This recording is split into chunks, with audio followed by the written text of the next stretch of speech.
हम लोग आज हम लोग जातक के में निर्जाना अध्याय का अध्ययन करेंगे।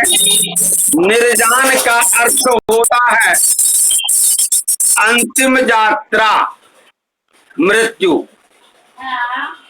मनुष्य का जिसका जन्म होता है वह निश्चित रूप से उसकी मृत्यु निश्चित है, निश्चय है।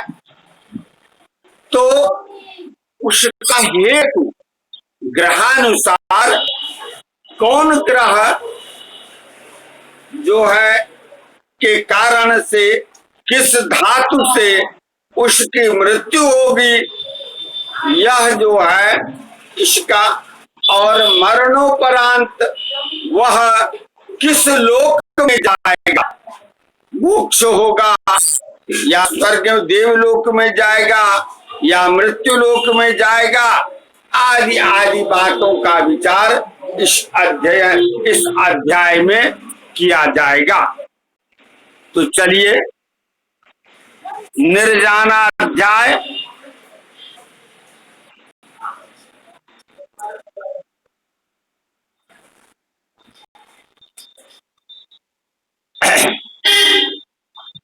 सूरजादिभिर निधन गैर हुतवः सलीलायुध ज्वरा मयज्ञः क्षुत्रट कृतश्च मृत्युः परदेशे नैधने चरभे।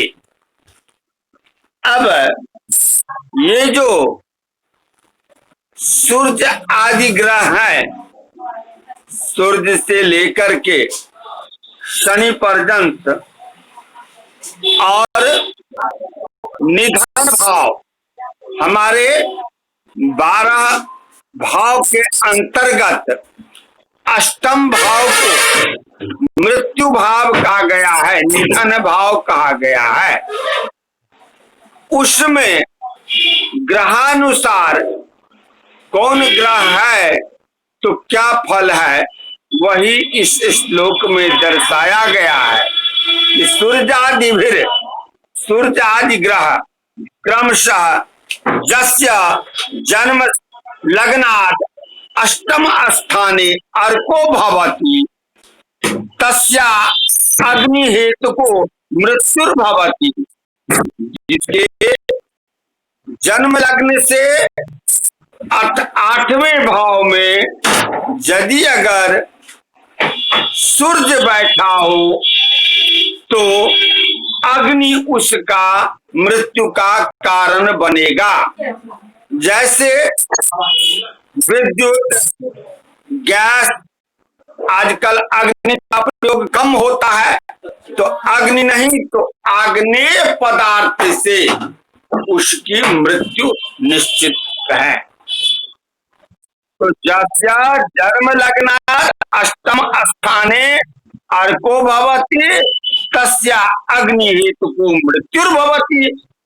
यानी जिसके जन्म समय में अष्टम स्थान में सूर्य बैठा हो उसका कारक, मृत्यु का कारक अग्नि होगा। समझ गए? चलिए फिर कहते हैं सूर्यादि है, तो अब चलिए सूर्य के बाद चंद्रमा। यस्य चंद्रो अष्टमो भवति तस्य जलात्, जिसके जन्म लग्न से अष्टम स्थान में चंद्रमा बैठा हो वह जो है जल से उसकी मृत्यु होती है। जल में डूब जाने से या जलीय रोग से ऐसा भी हो सकता है, तो जल से उसका मृत्यु होती है। जस्या भौमो अष्टमो भवति तस्या आयुध हेतु को मृत्यु।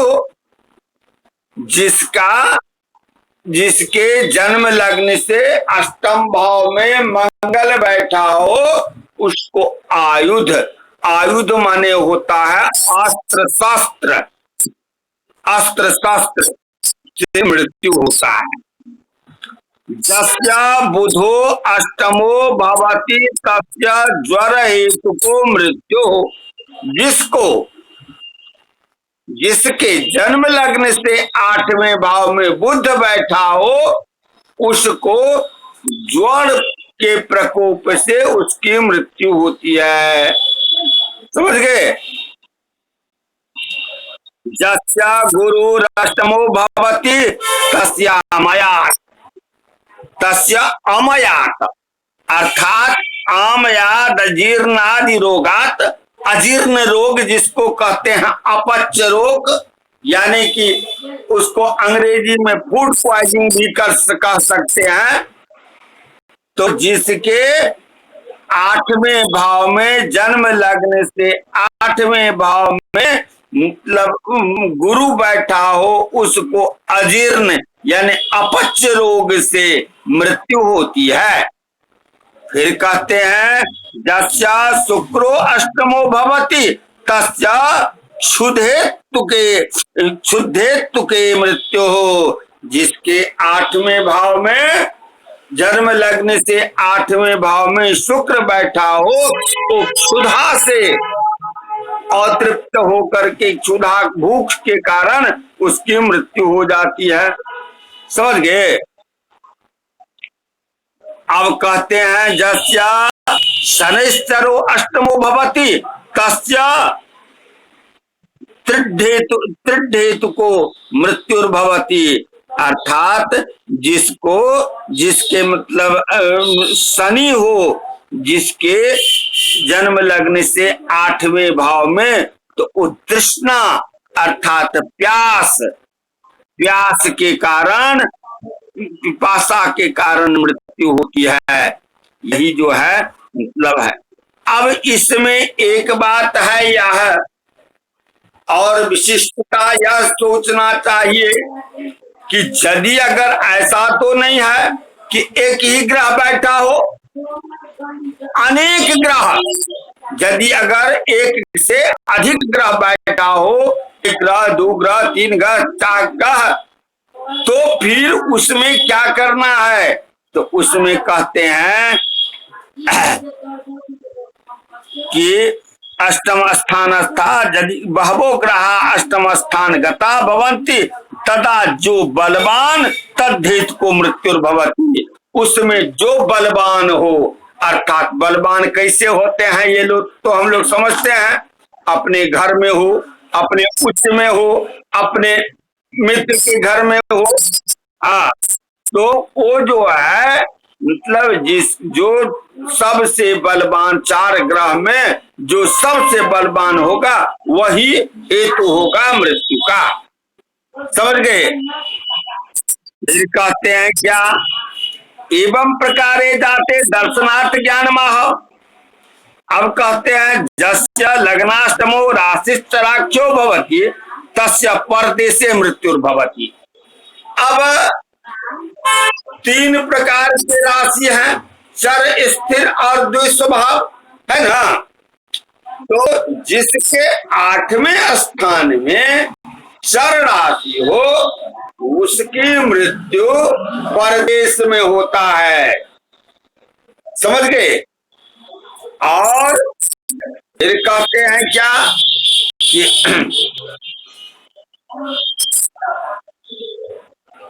लग्नाष्टमो चरणात्म मृत्युर्भवति। अर्थात जस्य लग्नाष्टमः स्थिर राशिर भवति तस्य स्वदेशे मृत्यु हो। और जिसके लग्न से 8वें भाव में स्थिर राशि हो उसको अपने घर पर ही कहिएगा मृत्यु हो जाएगा, स्वदेश में ही मृत्यु होगा। और जस्याष्टमो द्विस्वभाव द्विस्वभाव राशिर भवति तस्य मार्गे मृत्युर्भवति। और जिसको द्विस्वभाव अष्टम भाव में हो वह जो है मार्ग में, रास्ते में उसकी मृत्यु होती है। समझ गए?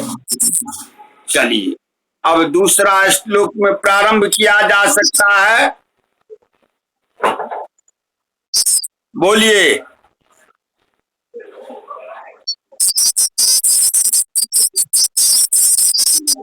ये राहु और केतु का हम लोग विचारे नहीं करते, हम लोग सातवें ग्रह पर चल रहे हैं।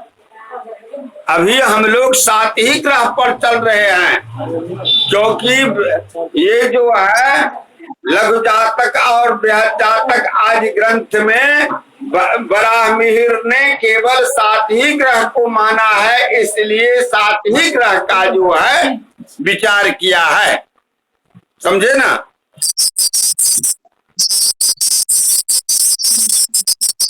दूसरे पुस्तक के अनुसार फलादेश होगा उसका।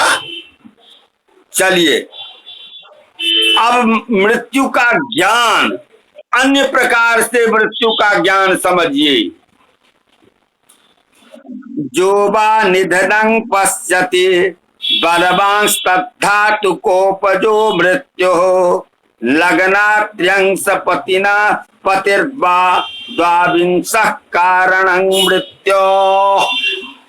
अब कहते हैं कि यदि इन सात ग्रह में दो विधान, तो आपको इसमें इस श्लोक में तीन विधा कहे।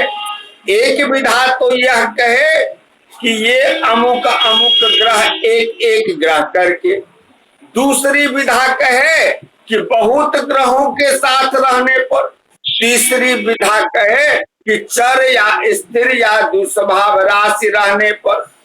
अब यह दूसरी विधा ये कह रहे हैं कि इन भाव को, अष्टम भाव को देखने वाला ग्रह, समझे? यदि अगर इसमें अष्टम भाव में कोई ग्रह नहीं हो तो फिर कैसे विचार कीजिएगा? तब उसका मृत्यु नहीं होगा, सो बात तो नहीं है। मृत्यु तो होना है, तो कैसे मृत्यु होगी? इसके लिए जो ग्रह देखता है उसके धातु से उसकी मृत्यु होती है। तो यही बात इसमें आगे कह रहे हैं। जो वा निधनं पश्यति, अर्थात जो निधन यानी मृत्यु भाव को जो ग्रह देखता है, बलवांश तद्धातु को पजो मृत्यु, उसमें या एक नहीं कई ग्रह यदि अगर देखते हो, सूर्य भी देखता हो, मंगल भी देखता हो, गुरु भी देखता हो, तो फिर क्या कहते हैं?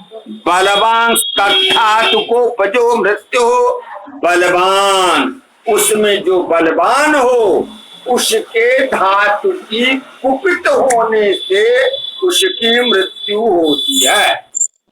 ये ना था ना, मृत्यु होती है।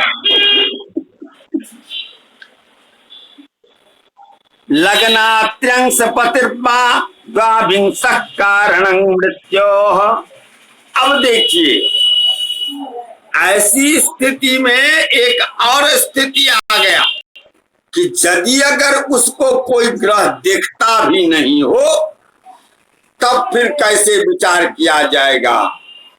तो लग्न से, लग्न में जो दृष्काण है उससे 22वां दृष्काण अष्टम भाव का होता है।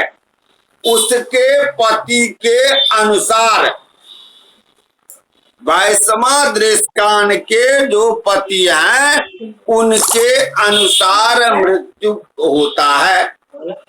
22वां होगा कैसे? तो यदि अगर लग्न प्रथम दृष्कान में है तो 22वां 8वें भाव का होगा, क्योंकि एक राशि में कितना होता है, कितने दृष्कान होता है? 3 होता है। तो 7 या 21, 22वां 8वां हो गया ना। ऐसे ही तो यही बात इसमें कहे, ये लग्नात्र्यंश पतिर्वा द्वाविंशः कारणं मृत्यो। अब इसको और ढंग से पढ़ लीजिए। यदाष्टम स्थानं शून्यमादित्यः पश्यति तदा पित्त प्रकोपेन म्रियते। यदि अगर अष्टम स्थान में शून्य हो, कोई ग्रह नहीं हो, और आदित्य पश्यति, सूर्य देखता हो, तो फिर क्या होगा? पित्त प्रकोपेन म्रियते, पित्त प्रकोप से उसकी मृत्यु हो जाएगी। जदा चंद्र पश्यति तदा कफ बात प्रकोपेन, यदि चंद्रमा देखता हो तो कफ और बात प्रकृति से की धातु से उसकी मृत्यु हो जाएगी। समझ गए? फिर कहते हैं इसी प्रकार भौमस्तदा पित्त प्रकोपेन, यदि अगर मंगल देखता हो तो पित्त प्रकोपेन स प्रकोपेन, बुधश्च तदा बात पित्त श्लेष्मणांग त्रयाणामपि प्रकोपेन, यदि अगर बुध पूर्ण दृष्टि से देखता हो तो बात पित्त और कफ तीनों प्रकार की धातु से के प्रकोप से उसकी मृत्यु होती है। बृहस्पति तदा कफ प्रकोपेन, यदि अगर बृहस्पति पूर्ण दृष्टि से देखता हो तो कफ प्रकृति कफ धातु से के प्रकोप से, शुक्र देखता हो तो कफ और बात दोनों के प्रकोप से, शनि तदा बात प्रकोपेन, और शनि अगर देखता होगा तो बात प्रकृति से। देखते हैं मतलब ये लकवा आदि जो बीमारी हो जाता है उसका कारण कौन है? शनि है, क्योंकि शनि ही बात के अधिपति, बात प्रकृति के शनि ही है। समझे ना?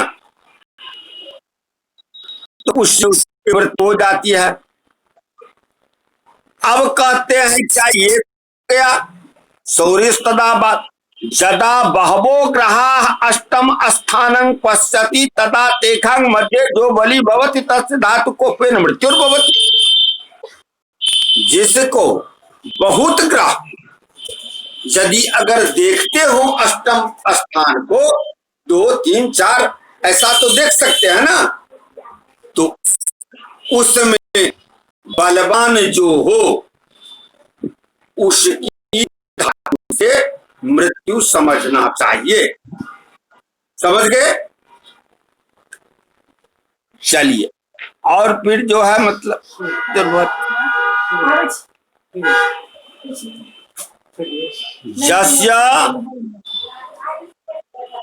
जस्य जन्म जन्मन्यष्टमं स्थानं केनचित् युतं दृष्टं न भवति तस्य मृत्यु कारणाद्यमाह।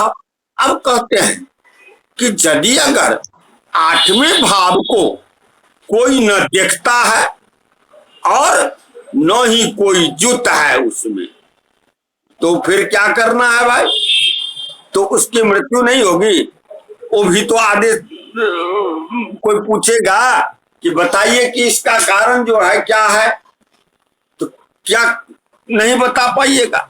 नहीं, शास्त्र ने ये भी कह दिया है जस्य जन्म लग्ना, जो लग्न यंसः दृष्टान तस्मा द्वाविंश जो दृष्टान तस्य जोधिपति तस्य जत कारण मुक्तम हुतवः सलिलादि तत्कृतो मृत्युर्भवति। अर्थात जो यदि अगर न कोई उसमें युद्ध हो न कोई उसे देखता हो, ऐसी परिस्थिति में क्या करना है? तो उसके जो जन्म लगने से जो 22वां दृष्टान है उसी में कफ वृत्त बात आदि के 3 धातु के ग्रह है, वो जो ग्रह होगा उसी के धातु से उसकी मृत्यु होगी। समझ गए?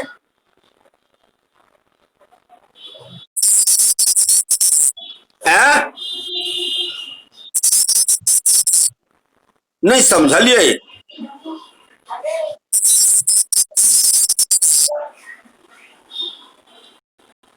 एक दृष्टान, एक राशि में कितने दृष्टान होते हैं बताइए? 3 होता है।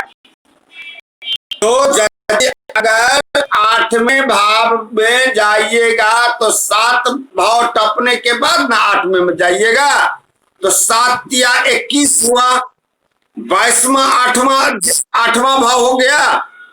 और उस दृष्कान का 8वें भाव के दृष्कान का पति हो गया 22वें दृष्कान का पति सूर्य।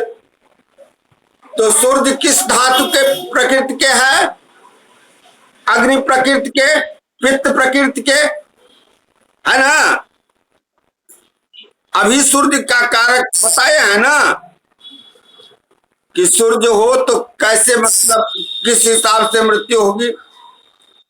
तो यही है सबका जो है, आप प्रकृति समझ लीजिए, धातु समझ लीजिए कि सूर्य किस धातु के हैं, चंद्रमा किस धातु के हैं, मंगल किस धातु के हैं, बुध किस धातु के हैं, गुरु किस धातु के हैं।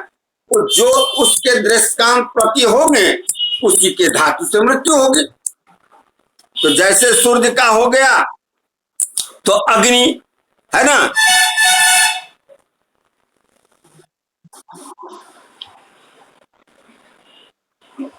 फिर चंद्रमा हो गया तो जल, मंगल होगा तो पित्त प्रकोप से और अस्त्र शस्त्र से।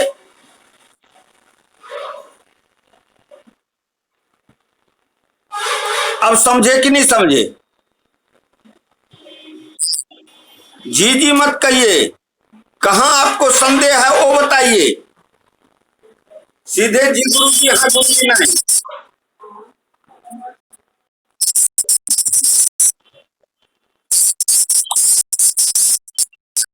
हैं? जा जा, क्या हुआ?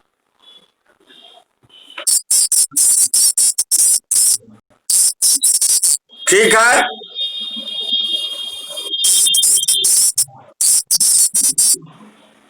तो दृष्कान का पति भी होता है ना।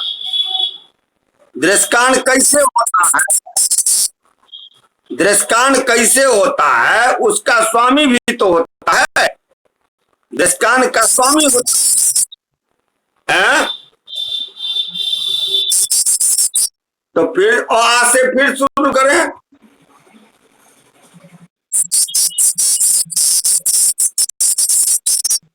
हैं? ये तो आ वाली बात हो गया। ये चले छे ना, तो दृष्कान के स्वामी जहन अहाँ जनबे करी छे तो तहन फिर एहिमे अथी की भेलै?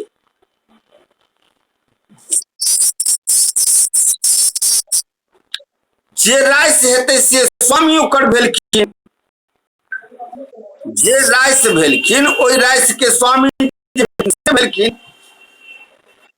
बुझलिए ने?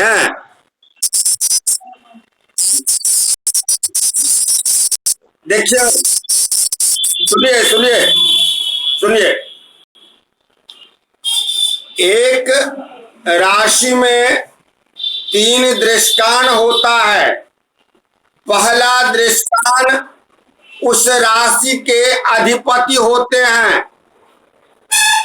दूसरा दृष्टान उस राशि से पंचम भाव का स्वामी होता है। तीसरा दृष्टान उस राशि से 9वां भाव का स्वामी होता है। ये आप लोगों आगे पढ़ने के बदला में पीछे घसकते जाते हैं बहुत बहादुरी के साथ, हैं?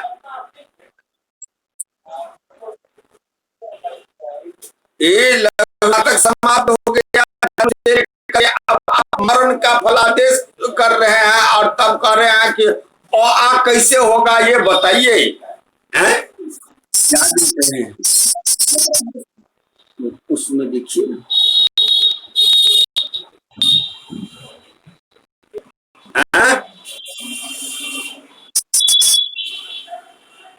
हम परसों है आपको फुर्सत है?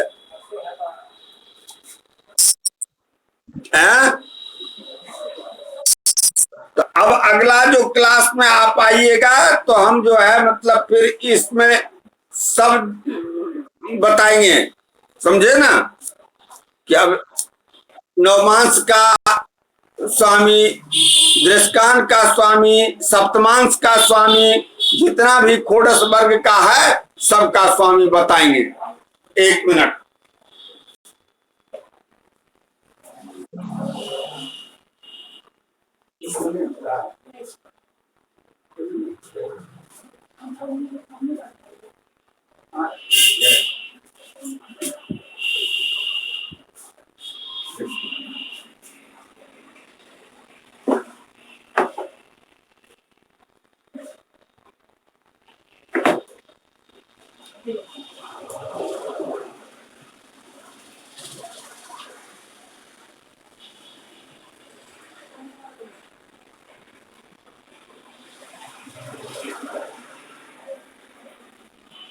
चलिए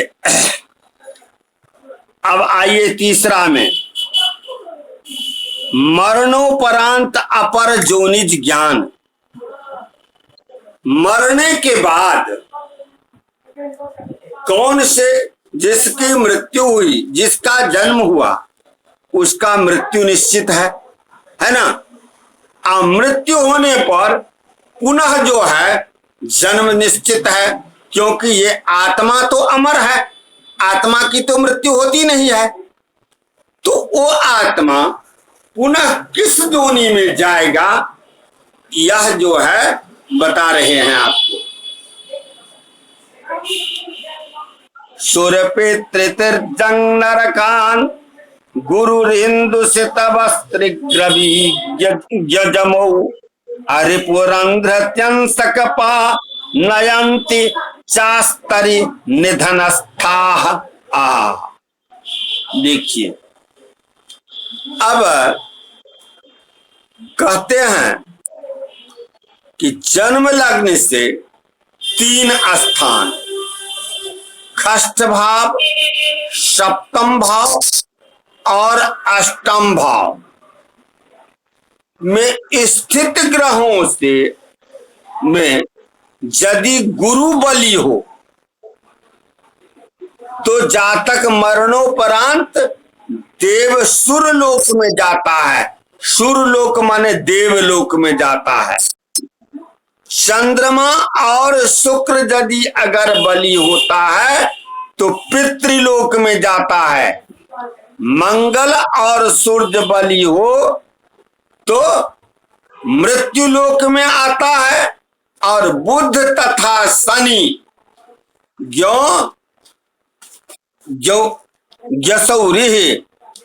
यमौ, ज्यो माने बुध और जम माने शनिश्चर, ये यदि अगर बली हो तो नरक लोक में जाता है। क्या कहा? सुर पितृ तिरजंग नरकान गुरु रिंदु सीता वस्त्रिक रवि ज्यो यमौ। अर्थात सुर माने गुरु, गुरु को ले आइए इधर। यदि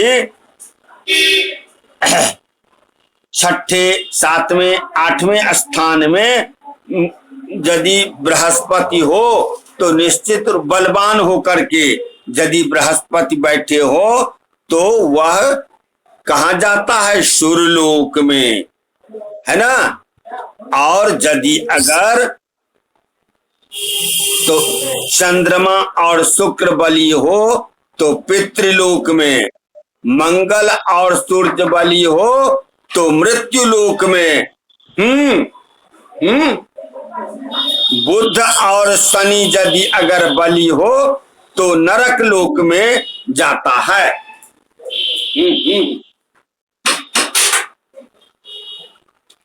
तो नरक लोक में जाता है। यही है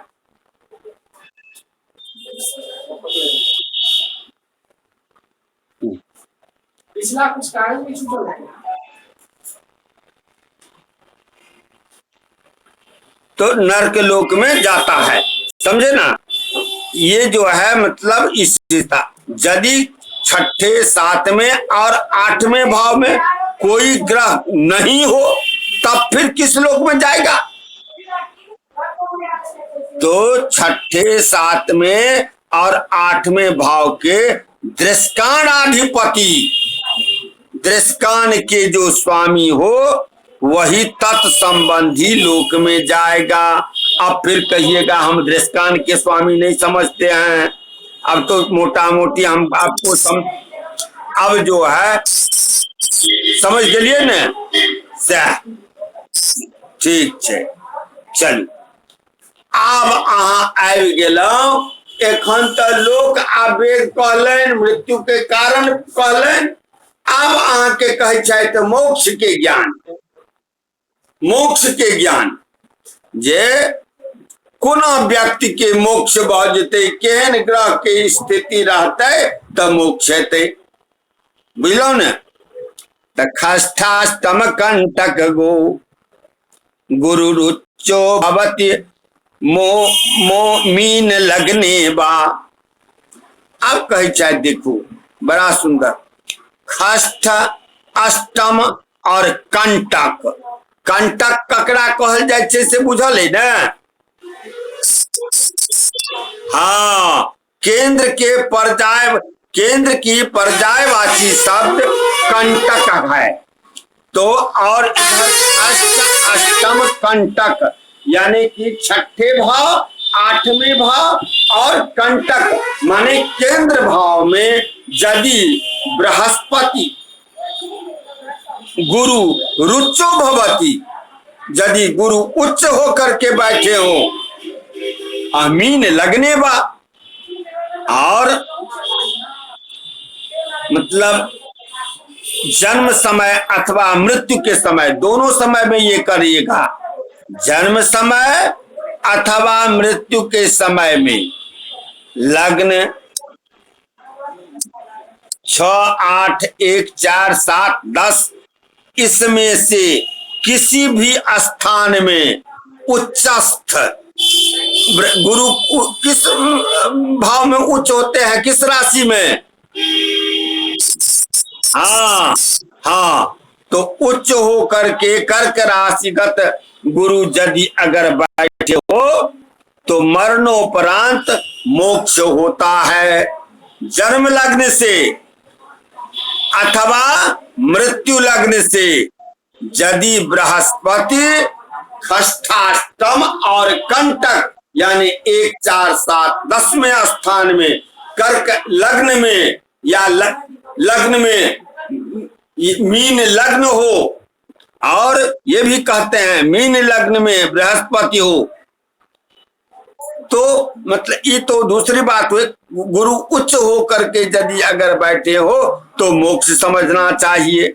फिर दूसरा कहते हैं मीन लग्न में बृहस्पति हो और शेष सभी ग्रह बृहस्पति को छोड़कर निर्बल हो तो मोक्ष की प्राप्ति होती है।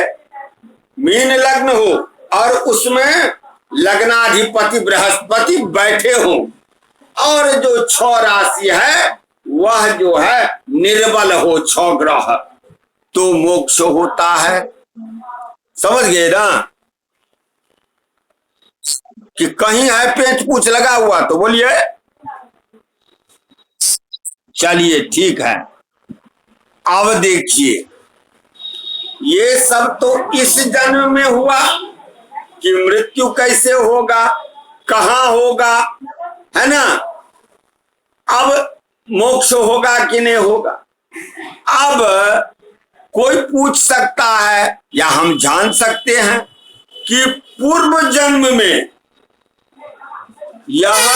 वह आदमी पूर्व जन्म में किस लोक में था, मृत्यु लोक में, देवलोक में या नरक लोक में या नागलोक में, किस लोक में था उसका भी तो ज्ञान करना चाहिए। तो ये अंतिम उपसंहार में यही बात है। गुरु रूपति शुक्रौ सूर्य भौमो जमज्ञौ विबुध पितृतिरश्चो नारकीयांश्च कुर्जो दिनकर शशिवीर्ताधितिष्ठ तत्यंसनाद्याः अप्रवर समनिकृष्टास्तुंग ह्रासादनुकोय। अब देखिए गुरु रूढ़पति शुक्र। अब कहते हैं जे सूर्य जमऊ यमज्ञ सूर्य भौवो यमज्ञ विबुध पितृतिरश्चो।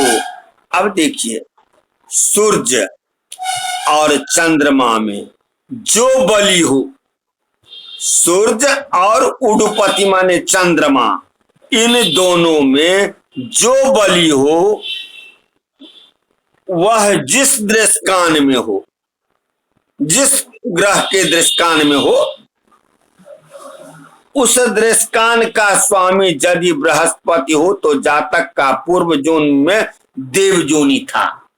अब सूर्य या चंद्रमा इन दोनों में जो बलि हो, समझ गए, या सूर्य और चंद्रमा जो बलि हो, वो जिस दृष्कान में बैठा है, किसी न किसी दृष्कान में तो बैठता ही है। तो यदि बृहस्पति के दृष्कान में बैठा है